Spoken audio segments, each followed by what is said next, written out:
இந்த டேஸ்டியான பர்கர் எப்படி பண்ணுறதுன்னு பார்க்கலாம் வாங்க. இப்போ ஃபஸ்ட் பேட்டிஸ் பண்ணுறதுக்காக நான் இங்கே 200 grams சிக்கன் கீமா எடுத்திருக்கேன்.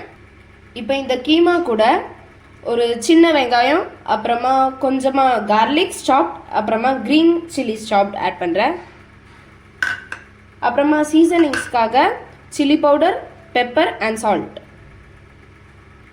இப்போ இது கூட 1/2 cup பிரெட் க்ரம்ஸ் ஆட் பண்ணுறேன் அண்ட் ஒரு எக்.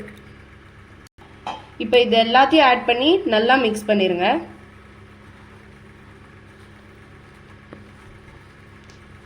இப்போ உங்களுக்கு எவ்வளோ பேட்டிஸ் வேணுமோ அவ்வளோ பால் செப்பரேட் பண்ணி சர்க்கிள் பண்ணி வச்சுக்கோங்க.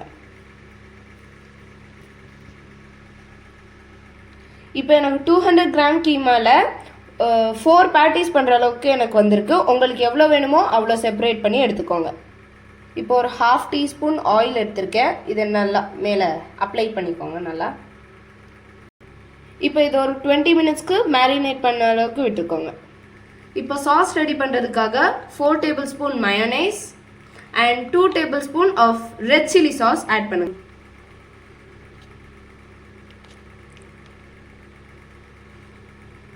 And give it a good mix. இப்போ நம்மளோட சாஸ் ரெடி. இப்போ நான் இங்கே யூஸ் பண்ண மயோனைஸ் வெஜ் மயோனைஸ். இதோட ரெசிபி ஆல்ரெடி நம்மளோட சேனல் அப்லோட் பண்ணியிருக்கோம், வேணும்னா போய் பார்த்துக்கோங்க. இப்போ பேட்டிஸ் பண்ணுறதுக்காக நான் இங்கே ஒரு 1 cube ஆஃப் பட்டர் ஆட் பண்ணுறேன் பேனில். இப்போ 30 minutes மேரினேட் பண்ணி வச்சுருந்த சிக்கன் கீமாவை பேனில் எடுத்து வச்சுக்கோங்க. அண்ட் தென் இந்த மாதிரி ஒரு ஸ்மாஷர் யூஸ் பண்ணி கொஞ்சமாக ஸ்மாஷ் பண்ணி விட்டுருக்காங்க. இப்போ இது போத் சைட்ஸ் 5 minutes டோஸ்ட் பண்ணி எடுத்துக்கோங்க. Let it come to a golden brown colour. Flame சிம்லேயே வைங்க, இல்லைன்னா சிக்கன் வேகாது ஒழுங்கா.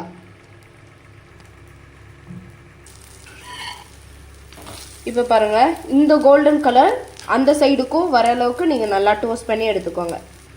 இப்போ நம்மளோட பேட்டி கம்ப்ளீட்டாக குக் ஆயிடுச்சு. இப்போ நான் ஒரு ஸ்லைஸ் ஆஃப் சீஸ் ஆட் பண்ணுறேன் இது மேலே. சீஸ் மெல்ட் ஆகணும், அது வரைக்கும் ஸ்டவ்வில் வச்சுட்டு அப்புறமா எடுத்துருங்க. இப்போ நம்மளோட பேட்டி ரெடி. ஸ்டவ்வில் இருந்து எடுத்து வச்சுக்கோங்க. இப்போ அசம்பிள் பண்ண ஸ்டார்ட் பண்ணிடலாம். அதுக்கு பர்கர் பன்ஸை போத் சைட்ஸ் சும்மா ஆயில் இல்லாமல் டோஸ்ட் பண்ணி எடுத்துக்கோங்க. இப்போ ஃபர்ஸ்ட் லேயருக்கு சாஸ் ஆட் பண்ணுறேன். நான் இப்போ நெக்ஸ்ட் லேயருக்கு லெட்டஸ் யூஸ் பண்ணுறேன். லெட்டஸ் இல்லைனா கேபேஜ் ஆட் பண்ணிடாதீங்க, பிகாஸ் கேபேஜ் நல்லா இருக்காது. And next chicken patty, slice பண்ண onions,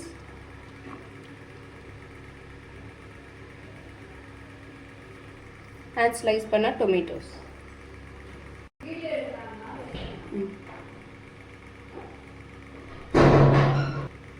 and next side of பன்னில் சாஸ் தடவி க்ளோஸ் பண்ணிடுங்க.